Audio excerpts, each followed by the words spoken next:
sir. It's the type of book where there's a rich lady and she has to choose between the good man and the bad man.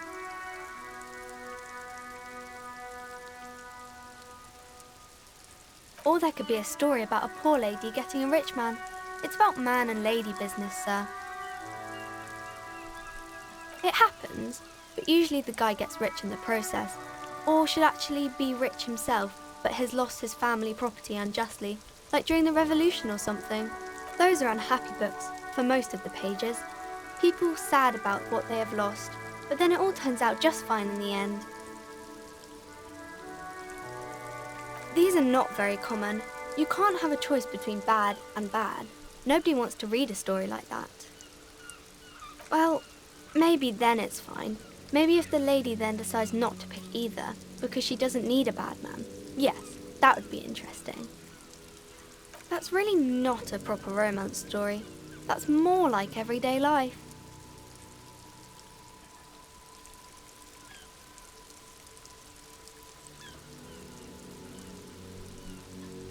I guess, yes. People in books are always very interesting, especially the romance people.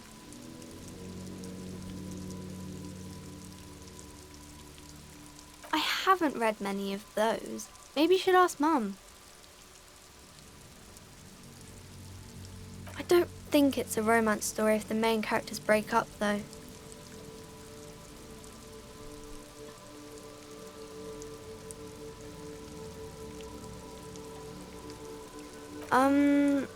No, I don't know.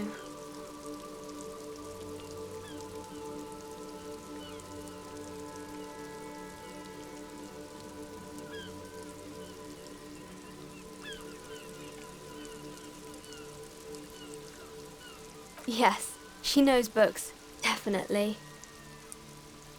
What was that? An idea for an unfinished novel stuck somewhere in your forebrain? Maybe some about other books?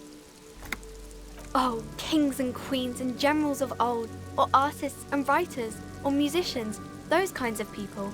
There's usually something extraordinary about. I think that's why people read them, to find the secrets of their fame. Seems like most people who read those books fail to get more famous from reading them.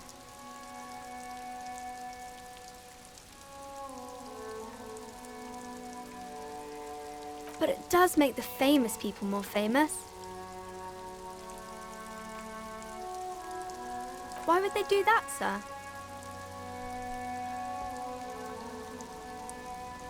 That's so cool.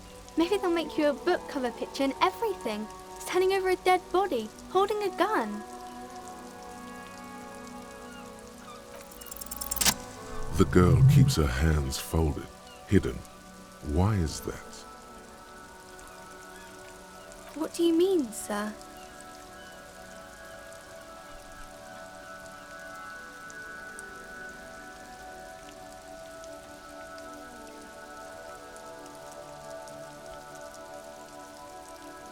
She looks around anxiously. Her hands remain folded in front of her. The lieutenant stands by, looking at the two of you with little interest. She brings out her reddened hands, her nails frayed, nearly chewed down to the flesh.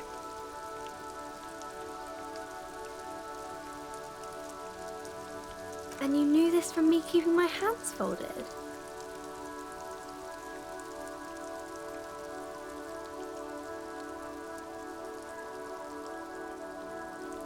Well, that proves nothing. Anyone could do an easy deduction like that.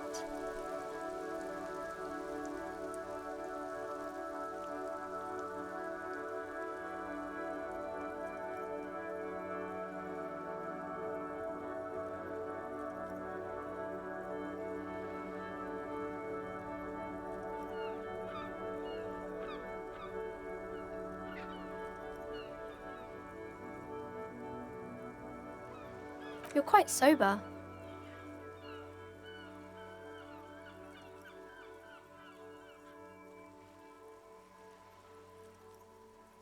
The lieutenant does not flinch at the comment. He does not flinch even a single bit. He is intensely not flinching. It takes effort.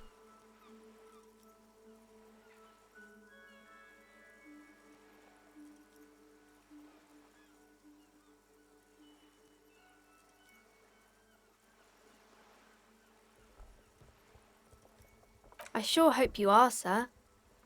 There she stands, swaying on her feet, assaulted by the early spring breeze. She smiles at you. The whole situation suddenly feels familiar, somehow.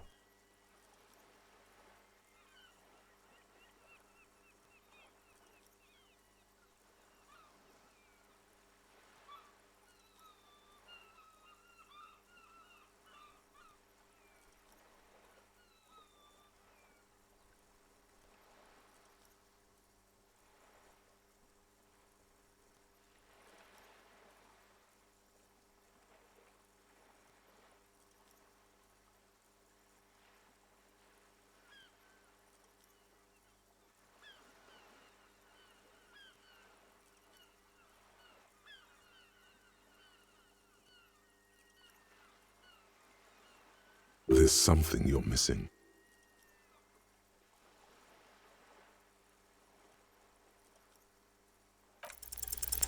You have absolutely no idea. Familiar? How? You must have forgotten something you heard again.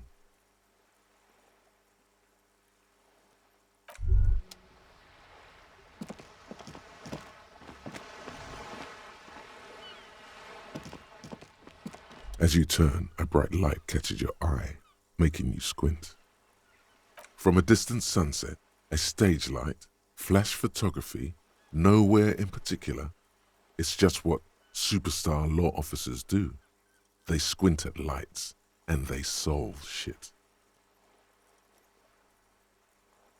What are you, deaf?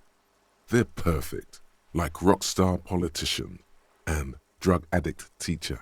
Embrace the superstardom you've worked so hard to establish.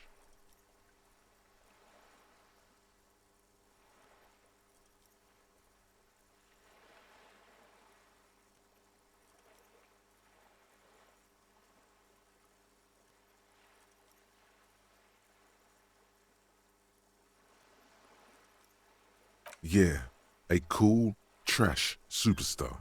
Big dick cop down on his luck. Salam Rocky by here. Badass on the edge disco cop. Time to recede into a ludicrous fantasy world.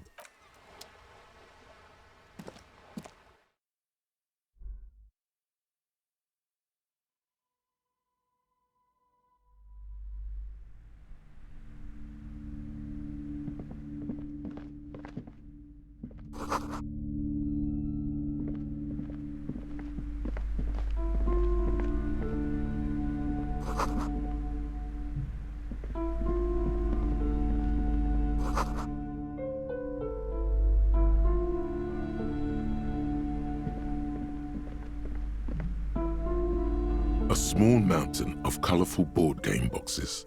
There are numerous types of games for all ages. A lot of shelf space seems to be taken up by Wirral-related merchandise. Wonderful board games, sir.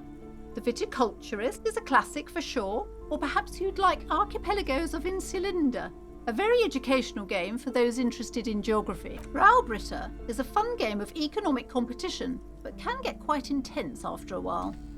We have games for the whole family. You can play with your children.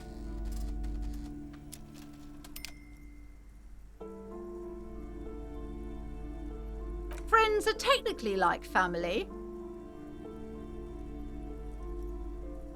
For playing with friends, I'd recommend Suzerainty. It's a civilization building game where you build a civilization, then set off to brutally colonize and repress other civilizations. It'll cost 12 rial. Lousy auras there. No, role-playing games are popular among those types. You know, who are into those kind of... I've heard they turn people into occult enthusiasts. That they have rituals where they try to summon entities. Highly immoral stuff. You can still buy them though. An endless variety of source books, law books, and codices litter the table. The topmost book is titled There's Also a Large Hardbound Tome with Intricate Cover Art, The Hunters of Catawak. Books in a board game section? Who wants to read books? There's a box that says Wirral, 3rd edition Mega Setting Supplements Module. The side panel notes, a fantastique adventure board game, new maps and miniatures. A sticker on it displays 25 real. That price is steep, but then it's the 3rd edition Mega Setting Supplement, so it makes sense.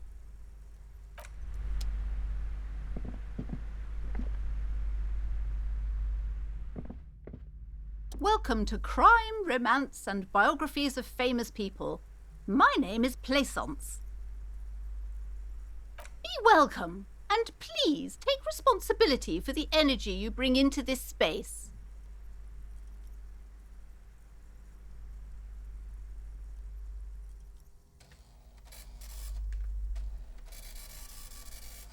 Sir, don't be ridiculous. I certainly will not give you money.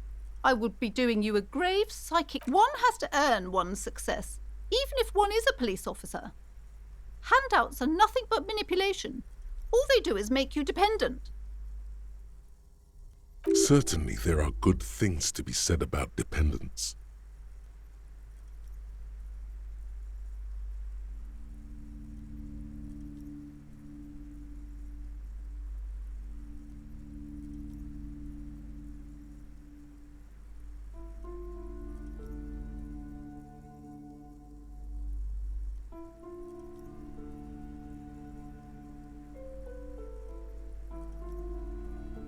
Now, hey there. Sounds like someone isn't taking responsibility for the energy they bring into this space. Tribute?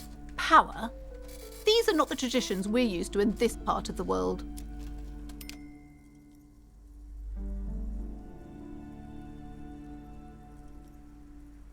I am the proudest owner of our little shop of culture.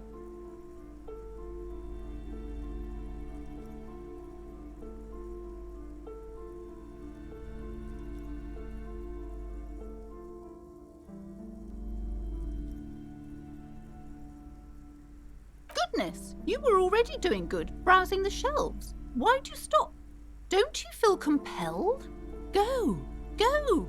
Get back there. The books await you.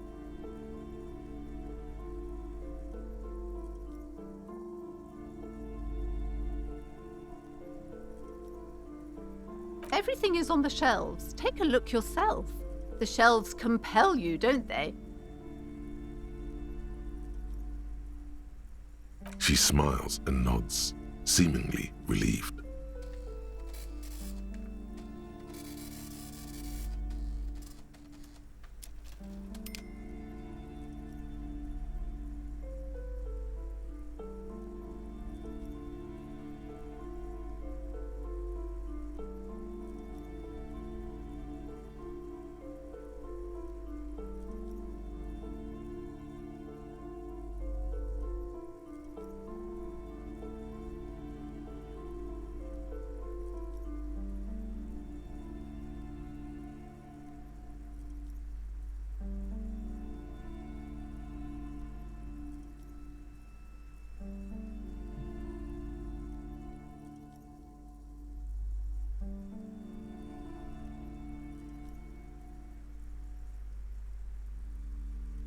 Cursed?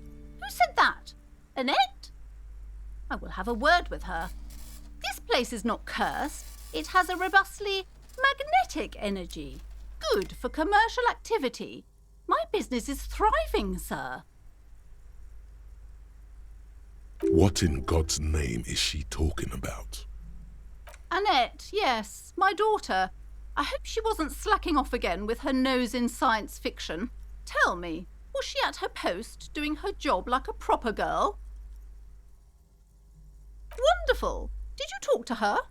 Great. On a scale of 1 to 10, how compelled were you to buy books after talking with her? My precious, her dedication brings joy to my heart. If you have children, I hope they turn out as great as my Annette.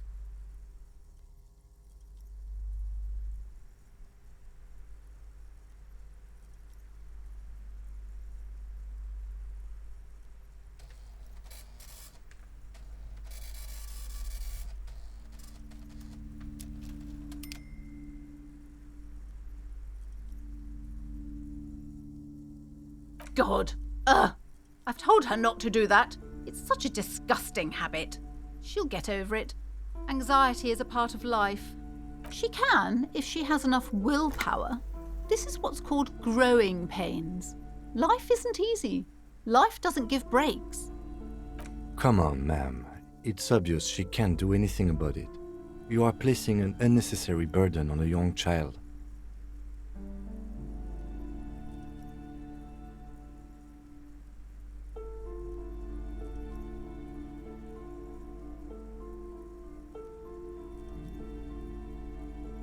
She stands stiff and severe, silently fuming. She's looking for one, but there simply aren't any good arguments. Oh no. Hold on. I need to invite her inside and apologise. She must be freezing out there. There. I don't know what to say to you. My husband, he tries to teach me business lessons. I have what my mother called a dull mind. All this stress. Yes, my husband is a successful entrepreneur east of the river. If only he were more involved in the business we're running up here. No matter.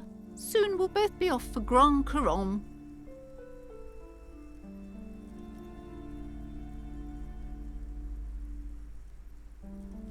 He made the initial investment. Since then, he's been what you might call a silent partner.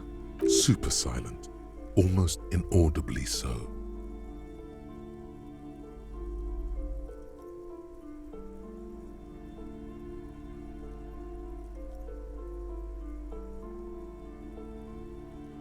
Yes, I'm afraid so. A real treat she is. It would be nice if she had... No, we couldn't have afforded more children, really. Not in this economy.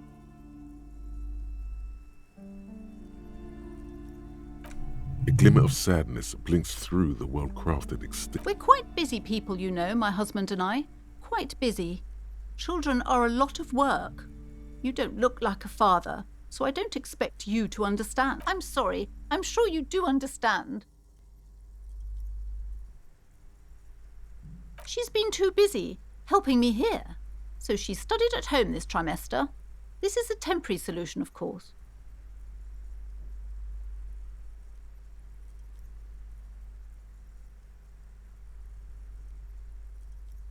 I assure you, I of all people understand the importance of education. She will be back in school the moment the store takes off.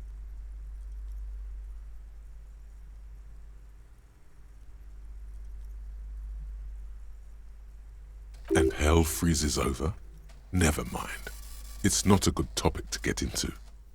The woman looks aloof, her features much softer. Occasionally she glances at her daughter's silhouette.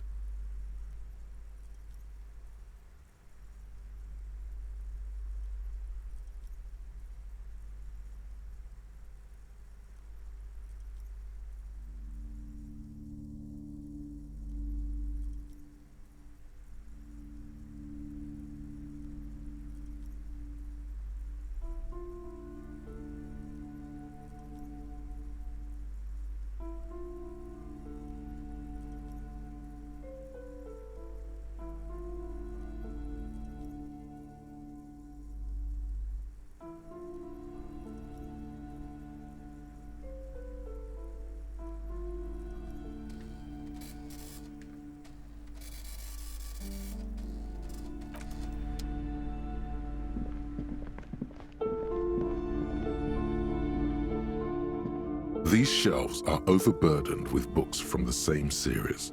You see the name Dick Mullen. A couple of spook novels hide amidst all the detective books. Thrilling tales of spycraft and daring do. Oh, crime, robberies, murders, even sexual crimes. We're fortunate to have Dick Mullen and his stories to sort of... You're a police officer, apparently. You should buy all of these. They really do teach a person how to be a proper detective. Crime fiction is a disgrace. An asinine misrepresentation of the physical attributes of the arduous everyday work of actual police officers.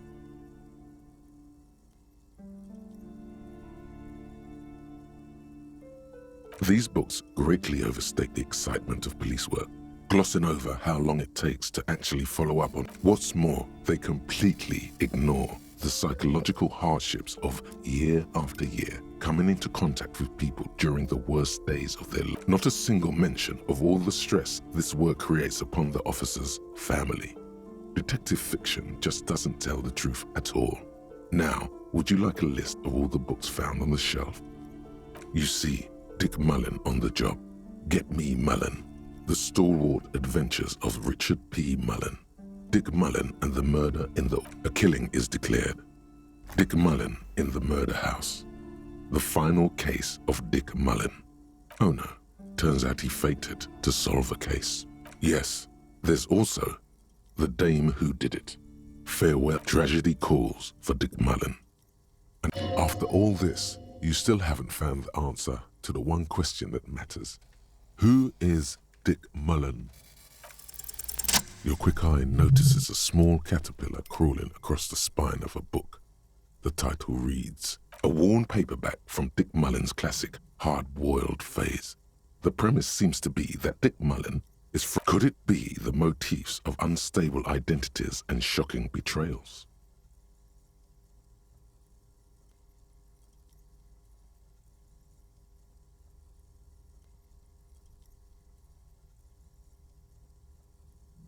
Perhaps you're drawn to the dark and noirish atmosphere. Then this is the book for you.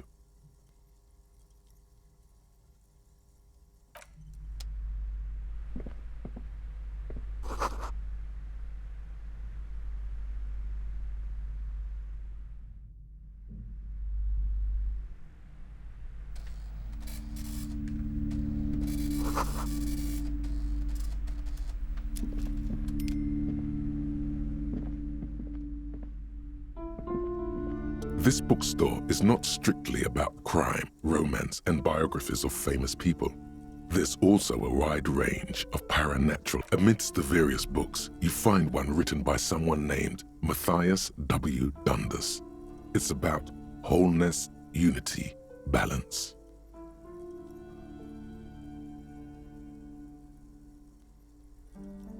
These three things are very important. The point of the book, and many others on this shelf, is to give people medicinal advice in situations where they don't have access to paid health services. It serves platitudes while also telling everyone that traditional medicine, the kind people don't have access to and which costs more than this book, is garbage and would only give you cancer anyway, without even curing your cold or anything.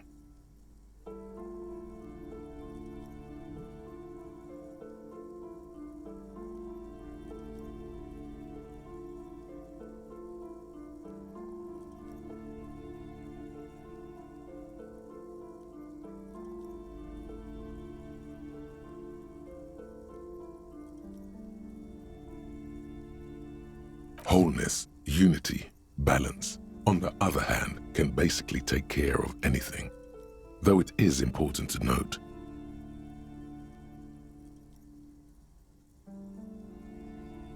When it's up to your mind to heal yourself, then it's because of your mind that you're ill in the first place.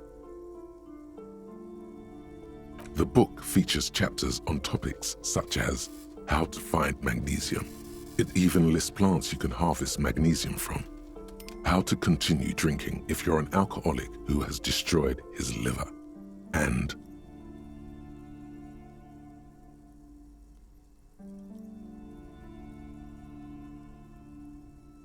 there's even a chapter on the ancient Seraïs tradition of using duck gallbladder preservatives to treat and prevent sexually transmitted diseases. Pre and post factum apply. Nothing worth buying. Sir, please, no browsing in that shelf. That wisdom is not for free. I can't have you end up, like, opening a police store next door and stealing my customers. Oh no!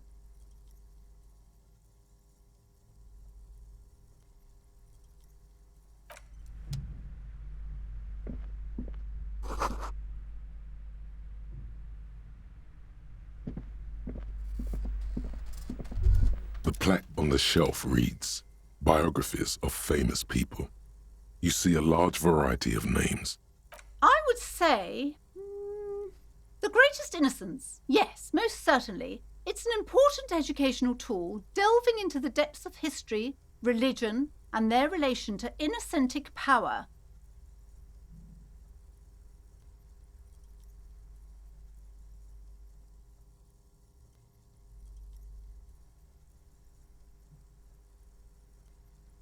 A very influential historical figure. But surely I don't have to tell you that.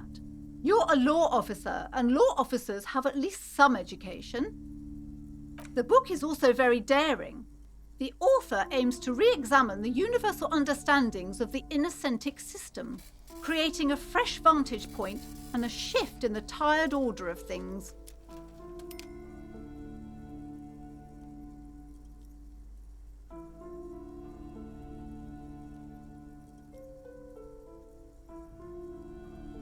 Perhaps for a layman, deep analysis is necessary to peel back the Do her words seem vague and abstract to you?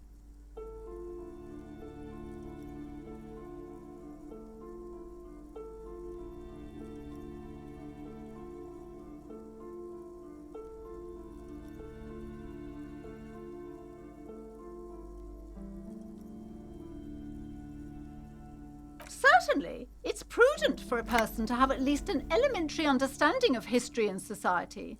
Imagine the chaos we'd be in otherwise. You feel like you should get this one. Definitely. It's important somehow. There's something personal inside. Browsing through all the books with all their names makes your head spin. None of these seem important or relevant. It's all just vapid egoism.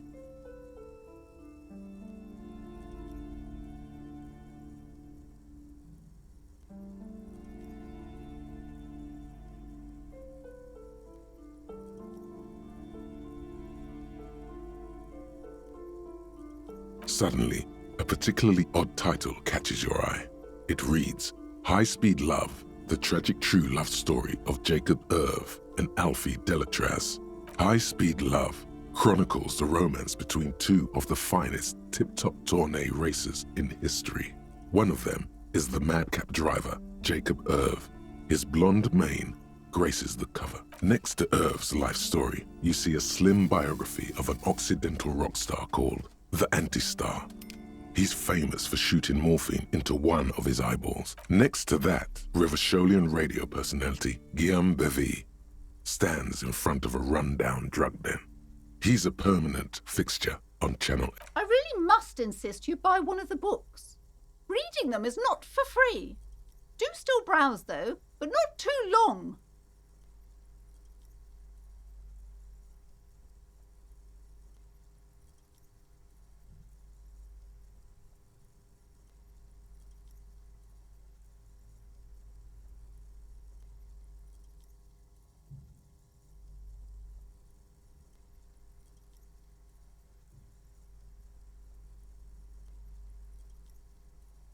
I'm sorry, I did not mean to rush you. You are browsing.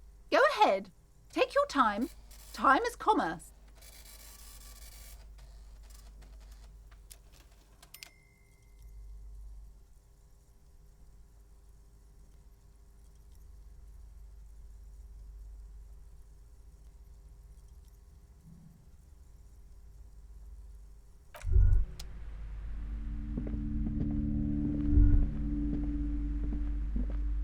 Yes?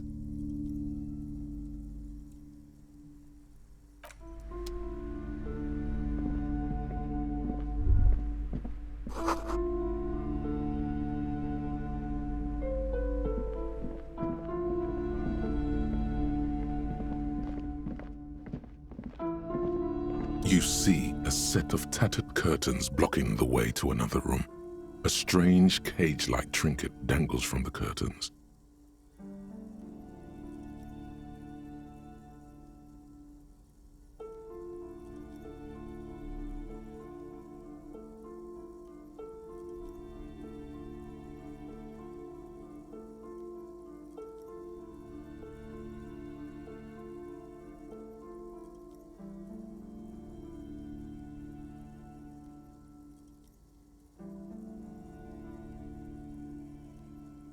Excuse me, officer. The back room is strictly for employees only.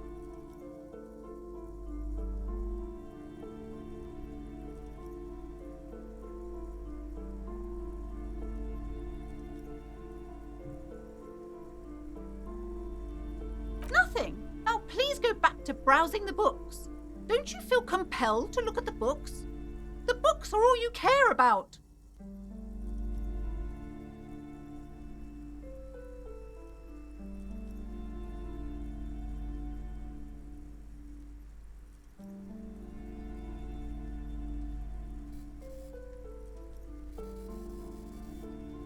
She speaks almost as if she's trying to put a spell on you, urging you to buy more. Oddly enough, the more she tries to draw you away from the curtains, the more alluring they become.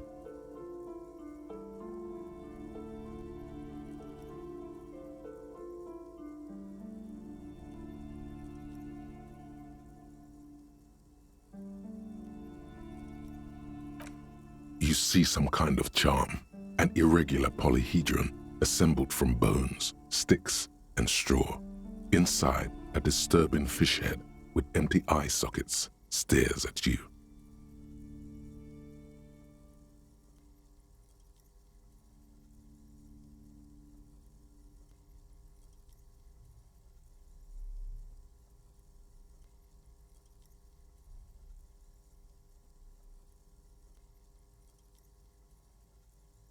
This is a traditional Seminese ward, meant to provide protection against ill luck, bad dreams, curses, and other supernatural scourges.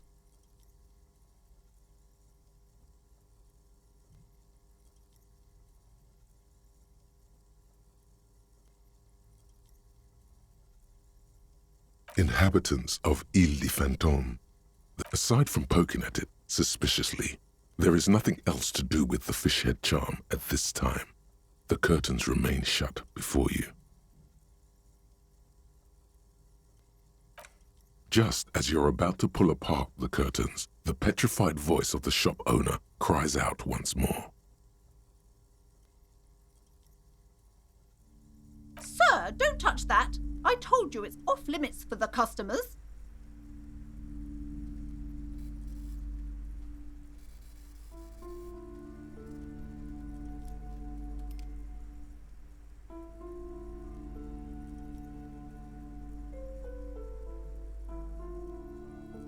Parapsychologically speaking, we're done if you decide to open them. I won't be held responsible for the consequences. It's too dangerous. She looks away, mumbling.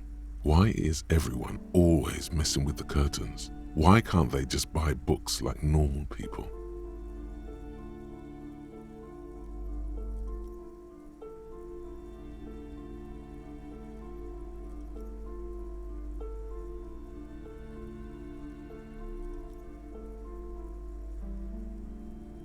No, it's just a storeroom for the employees, I told you. Now please step away from the curtains.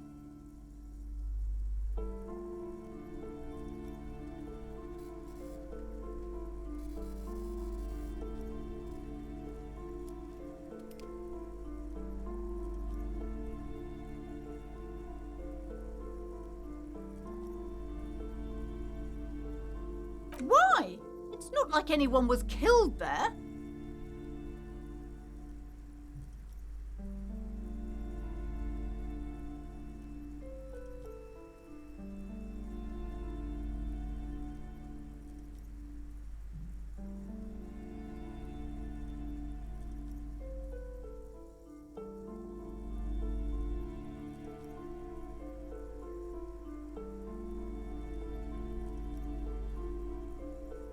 I'm sorry, I don't mean to be so impolite. Just please don't go there. I can't allow that. You'll only make things worse and unleash the powers.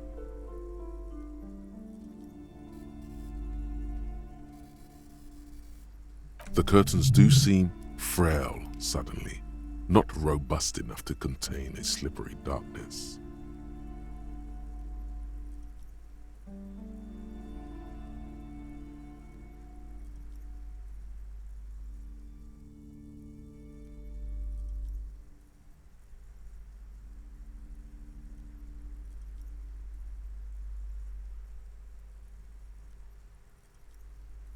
You do? My God, even more reasons not to mess with the curtains. Just step away, dear sir.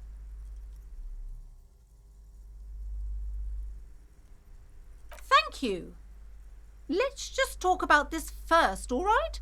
There's no reason for you to venture into the unknown.